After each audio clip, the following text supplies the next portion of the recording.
Voltamos com o Agrofag e a homenagem para Cascavel continua. Por isso, nós temos o prazer em receber aqui no estúdio seu Assis e Dona Nair Gurga, que sejam muito bem-vindos aqui no nosso programa. E Cascavel não para de crescer, né, seu Assis? Na verdade, 70 anos comemoramos agora.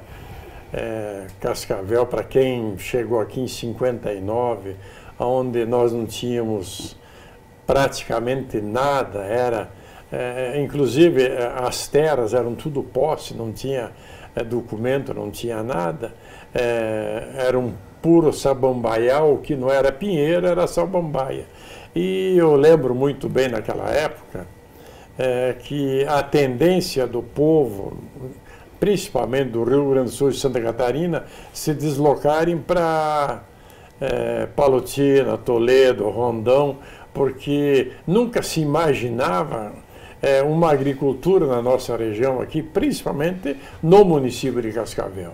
E, lógico, eu quando vim para cá, com 16 anos de idade, onde meus pais pediram para que eu viesse a conhecer o Oeste, eu percorri toda a região aí, Foz do Iguaçu, Medianeira, Palotina, Toledo, Guaíra,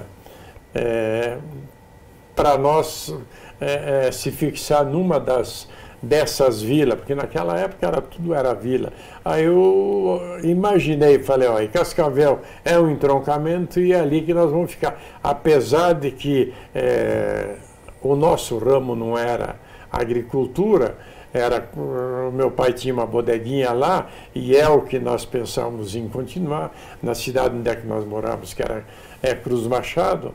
Aí nós resolvemos, então eu falei, eu acho que Cascavel será o futuro da região oeste do Paraná. E naquela época eu imaginava no crescimento da nossa região, mas não da maneira como sucedeu por causa do agronegócio. Com certeza, e o senhor estava certo nessa região que cresceu tanto, né, seu Assis? Naquela época, eu imagino que deveria ser muito diferente do que é agora. A Dona Nair chegou um pouquinho antes do seu Assis chegou em 1959, Dona Nair chegou em 56? 55. 55. Como que era naquela época a cidade? É muito diferente do que a gente tem hoje? Naquela época não era uma cidade, tinha apenas aquela rua Avenida Brasil, que atravessava toda a cidade e vinha com destino a Foz do Iguaçu, mas não tinha nada, não tinha energia elétrica, não tinha um calçamento, só tinha um paralelepípedo, só lá perto da Igreja Matriz tinha um paralelepípedo, mas muito ruim. E a gente chegou aqui, eu vim com meus pais, meus cunhados, minhas irmãs casadas, e os meus irmãos. Meu pai veio abrir meus cunhados, a Comil, né, que ainda existe até hoje. E eu era criança ainda, né, vivia brincando por aí. A diferença hoje é muito grande, né, é muito grande. Não tinha luz.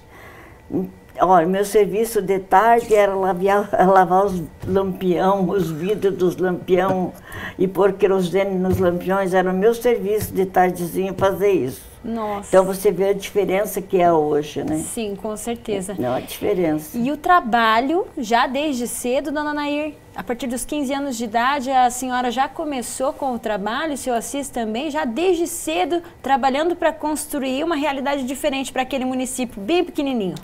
Eu também trabalhava na Comil, que era do meu pai. Ficava na frente, no escritório, né? Naquele tempo era um escritóriozinho, né?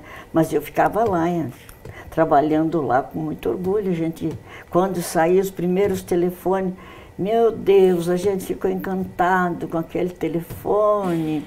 Quando veio a primeira usina de energia que puseram lá embaixo, né? Aquela locomotiva, meu Deus, a gente ficou encantado com energia elétrica. Mas eu, quando cheguei aqui, nós fomos morar numa casa que o nosso tio Galafaz, deu para a gente morar, até o meu pai construir as casas para nós, né? Eu cheguei aqui, lá eu estava na primeira série. Cheguei aqui, só tinha até o 4º ano. Só até o 4º ano. E daí eu subia aquela casinha de madeira que nós ficamos, tinha garagem embaixo, aí a casa, em cima tinha um sobrado.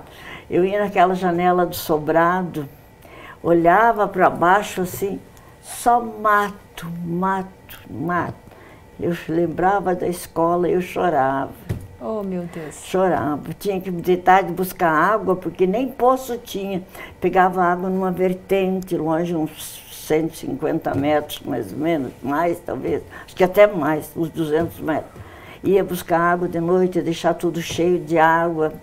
A vida era muito sofrida, meu Deus do céu. E apesar das dificuldades, veio a história de que vocês dois se conheceram. Queria entender um pouquinho mais como aconteceu essa história. E apesar das dificuldades, muita coisa boa também aconteceu naquele período, certo, dona Nair? Sim, aconteceu, né? Eu conheci ele no aniversário do Mansueto, né? Hein? Do Mansueto. Do Mansueto. Eu não lembrei até o nome. Um amigo dele, Mansueto, que estava de aniversário, fizeram uma surpresa na oficina dele, ele tinha uma oficina de marcenaria, e encostaram tudo lá e fizeram lá uma surpresa e daí nós se conhecemos. Aí quando eu saí de casa, meu cunhado falou assim, "Poxa, neném", porque eles me chamavam de neném, "hoje você está bonita, hein?" Eu falei, pois é, disse que chegou um polaco aí na cidade. Você veja. E eu não gostava de polaco de jeito. Não? Não. E disse, disse que chegou um polaco aí na cidade que é muito bonito. Eu vou ver, se eu encontrar ele, é com ele. Senão, não. Você vê que coisa, você não vir para casa com ele? O polaco, no caso, seria então o seu Assis. É. Como foi, a partir da sua visão, o seu Assis, como foi conhecer a dona Nair? Eu conhecia a Nair, conversamos muito pouco, que naquela época o namoro era totalmente diferente de hoje, né? Mas eu imaginava ela que seria uma pessoa aqui do interior, de uma colônia do interior, e não gravei como ela gravou. Aí depois voltamos a se encontrar novamente, aí levou 1 ano e meio de namoro, logo em seguida nós casamos aí. Falando nisso, nós temos alguns registros desse momento tão especial. Vamos conferir? A gente separou aí umas imagens desse casamento de vocês dois, tão bonito. Que ano que foi, pra gente relembrar? 61. 61. O casamento que aconteceu na Matriz Nossa Senhora Aparecida, que na época não era ainda a catedral, né, dona Nair? Não era. O casamento deles dois, muito bonita essa união que aconteceu, olha só, rumo à lua de mel aí, né? Tinha um táxi só e nós, como nem eu, nem ela, os pais não tinham condução, nós alugamos um táxi, era o único que tinha em Cascavel, para transportar nós até a igreja e da igreja para casa. Retornar. Temos mais algumas fotos. Essa foi no noivado? Essa foi do noivado. Do noivado. Muito legal, muito bacana essa história tão bonita, né, professor Celso? Muito bonito. Temos mais imagens. Essa, a gente já começa a entrar numa outra história, né, seu Assis? O senhor pode contar um pouquinho para nós como foi esse início da Eucatura? Inclusive, estou aqui com o livro da história, com o livro de 40 anos, que na época, né, esse livro já faz um tempinho, mas é uma bela história. Aquele foi o primeiro ônibus que vocês começaram juntos essa história da Eucatur.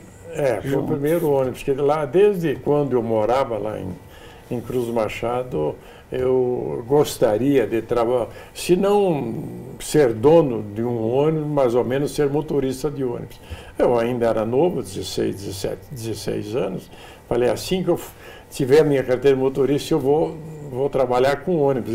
Eu sempre foi o meu sonho da minha vida. Então, o dia que eu comprei nós compramos esse ônibus, nós trocamos até por uma posse, porque na época não tinha, as terras não eram legalizadas. Esse ônibus nós compramos com a linha de Santa Teresa, distrito de Cascavel, por uma posse que nós tínhamos aí no Guavirá, ou na separação. E aí, quando eu cheguei em casa, quando eu vim com o ônibus, eu peguei a Nair e falei, Nair, é a segunda alegria da minha vida. Primeiro, quando nós casamos, e segundo, eu alcancei aquele objetivo de, desde criança, que eu gostaria de ou ser motorista de ônibus ou ter um ônibus. Hoje, um ônibus caindo os pedaços, mas era a maior alegria da minha vida. Quando ele foi lá dentro de casa me chamar, Nair, vamos lá ver o que é que eu comprei, o que é que eu consegui. Eu consegui comprar um ônibus com a linha de Santa Teresa, vamos lá ver. Eu saí lá fora para ver. O ônibus estava caindo os pedaços, assim, sabe? A gente tem que reformou. A parte traseira, assim, do ônibus estava, assim, uma brecha, assim, em cima, caindo.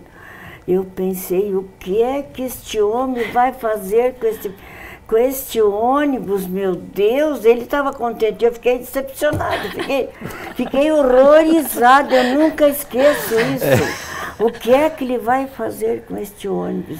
E tá aí, né? E foi um primeiro momento uma surpresa, Sim. Mas deste primeiro ônibus que veio tanto desenvolvimento, né, seu Assis? A partir dessa surpresa, como é que prosseguiu a empresa a partir daí? Na verdade, aí nós começamos a fazer a linha de Santa Teresa, para você ter uma ideia. Lá, Santa Teresa era distrito, mas não tinha onde você dormir. Você dormia dentro do ônibus lá e nós e o cobrador para poder, para poder voltar no outro dia cedo.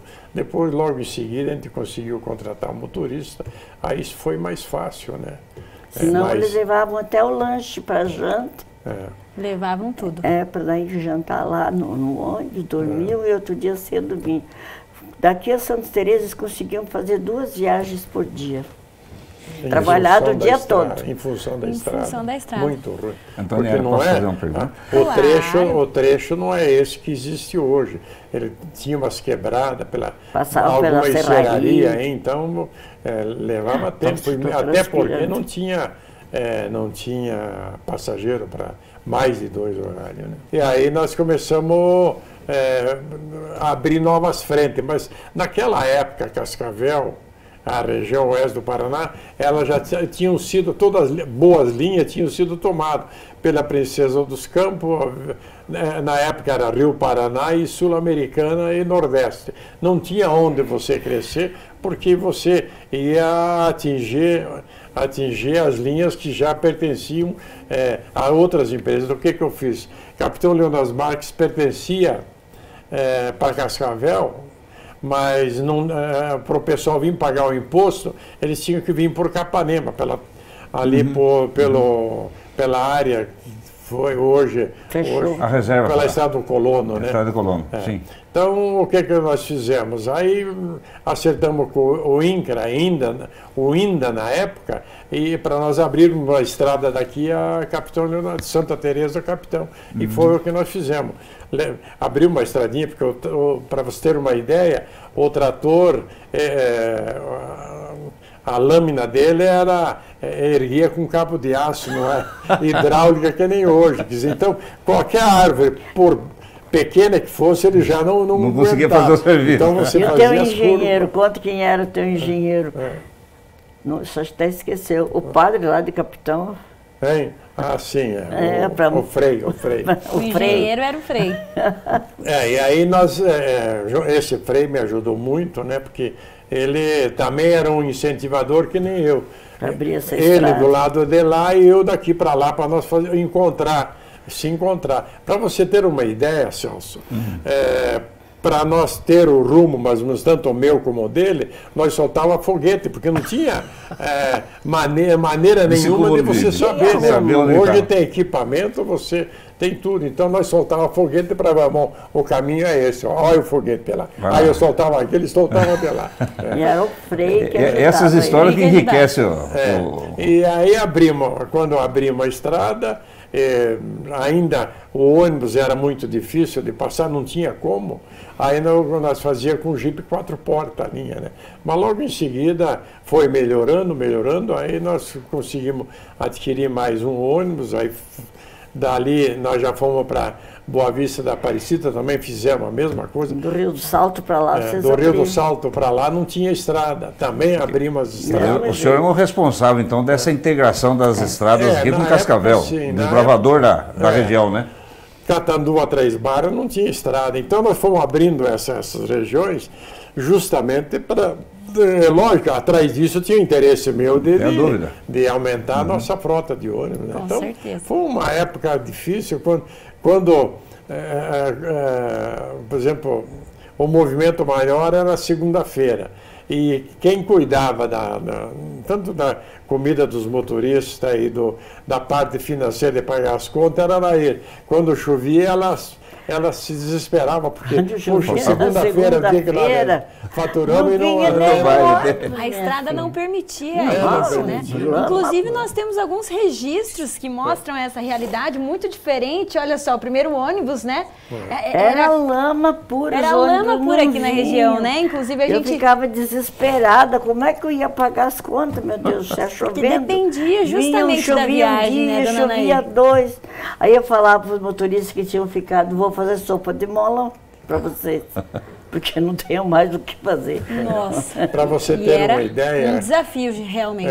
Saindo da rodoviária, a rodoviária até Santa Teresa, nós tínhamos que encorentar o ônibus lá, já na saída da rodoviária, para poder passar ali onde é que é hoje a Diplomata, que tem o escritório, ali encorentar a dianteira e a traseira, porque senão ele caía no barranco. Mas o pior é ali onde é que hoje o hospital universitário tinha um mataburo. Você sabe mataburo. Você não sabe o que é mataburo. Mataburo é onde o gado passa por baixo da... É uma ponte, em cima tem os buracos assim para o gado não passar. Para passar por baixo. E esse mataburo, com a Uhum. chuva... se você caísse, você caía lá embaixo. Não tinha que orientar a dianteira e a traseira. Tem que ser Passou bom. o mataburo, nós tirava correndo. Mas é gratificante saber que participou de todo esse desenvolvimento, né? O senhor, a dona Nair, e hoje nós temos essa pujança de cidade que nós temos aqui, né? Lógico, o senhor participou e outros pioneiros participaram também, né? Então, sem dúvida. Parabéns para vocês, né? Que foram sensacionais aí. A gente sabe um pouco da história de vocês e se sente orgulhoso de trabalhar aqui nessa empresa com essa história que vocês têm. Com certeza. Com certeza. E falando um pouco sobre mudanças e desenvolvimento, a família de vocês, a família Gurgax também faz parte desse processo, né? De todo esse crescimento. Nós temos também imagens com a família, que é tão importante para várias áreas de desenvolvimento. Seu Assis, dona Nair, com os filhos de vocês. Ali são os filhos. Olha os Marcos pequenininhos. Como as coisas foram crescendo e evoluindo, né? Com certeza. Temos mais registros? Bodas de prata essa foto aí? Eu acho que foi na boda de prata. Foi sim. Essa 25 anos de casado. 25 anos de casado. Senhor Assis, queria fazer uma pergunta para o senhor. Quando a gente fala em pioneiro, a gente pensa naquela pessoa que veio, desmatou, depois seguiu o processo normal do desenvolvimento da agricultura, mas o senhor é um pioneiro em tudo, e o senhor é uma pessoa que tem uma visão muito grande. Tem alguma coisinha vindo aí de especial? Ou para quem está querendo fazer alguma coisa, que conselho o senhor dá? Eu acho que um pouco é a sorte, precisa de ter sorte. Outra coisa, você tem que talvez pedir a Deus que te ajude naquilo que você vai pensar em fazer, porque nós, sem o nosso Senhor lá de cima, você não é nada. Então, essas coisinhas, talvez pequenas, mas que é muito importante. Foi assim que nós, tanto eu como a Nair, nós sempre procuramos a dialogar, sempre. Nunca esquecemos de fazer as nossas orações durante a noite, agradecendo pelo dia e que outro dia seja melhor ainda. Agora, se você me pergunta se tem alguma coisa pela frente, isso a Deus pertence. Sério. A família e a fé, então, são duas coisas muito importantes para vocês, certo? Inclusive, não sei se é bom falar aqui, no dia 13 de junho de 2015, né? Uhum. Nossa Senhora da Janela apareceu na janela do meu quarto. Ela não tinha nome e eu não conseguia achar um nome para ela. Aí eu disse, Nossa Senhora da Janela, né? Ficou por Nossa Senhora da Janela. De manhã eu levantei e olhei, será que eu estou chegando bem? A Nossa Senhora. Ela perfeita, com um manto na cabeça, com os olhos assim olhando, com flores na mão, as fitas assim caindo, com um buquê de flores nos pés. Os sacerdotes dizem que é Nossa Senhora de Guadalupe, porque a veste dela está cheia daqueles risquinhos que nem Nossa Senhora de Guadalupe. Mas para mim é Nossa Senhora da Janela. E ela chegou numa época que eu estava precisando dela. Estava precisando muito dela, que eu até hoje, quando me lembro, eu choro, sabe? Uma história que marcou a senhora. Ela marcou. E é uma história de esperança, né, dona Nair? Claro, resolveu o nosso problema. E até hoje eu não sei deitar sem passar pela minha janela do quarto onde ela bela apareceu. História, né, professor Celso? Eu acredito que com essa história de esperança e emocionante, a gente volta a falar sobre a esperança também para Cascavel, para que mais anos da cidade venham por aí, certo? Claro, é um orgulho certeza. esses 70 anos de Cascavel, acredito que para vocês também, e com muita esperança, como a história da senhora. Cascavel cada vez vai ser melhor, porque agora o povo já escolheu. Ai, mas eu morava numa cidade grande, morava em São Paulo, morava em Minas Gerais, mas não tem como Cascavel. Por que eu vou sair daqui de Cascavel? Eu vim estudar aqui, mas eu não vou mais embora. E assim está. Por isso Cascavel está crescendo assim para cima. Ela está crescendo assim para cima, prédios e mais prédios, que eu saio e fico pensando assim, ai, que pena que eu vou morrer, não posso ficar mais 30 anos aqui para ver o futuro dessa cidade.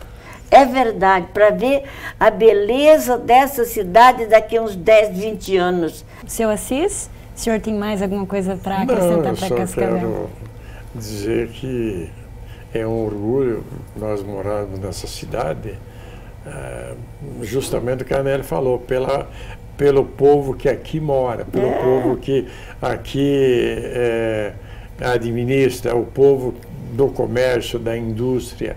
E eu sei que muita coisa vai acontecer daqui para frente, porque Cascavel ninguém mais segura. Cascavel, eu, para mim, conheço outras cidades, 70 anos ainda é uma criança. E olha a pujança dessa cidade. Olha a pujança, quer dizer, o que vai acontecer daqui 20, 30 anos? Como diz a Nélia, é uma pena que até lá não estão aí.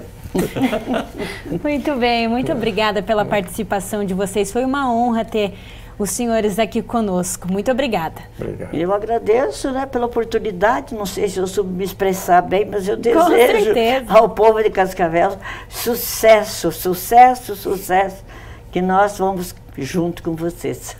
Muito bem.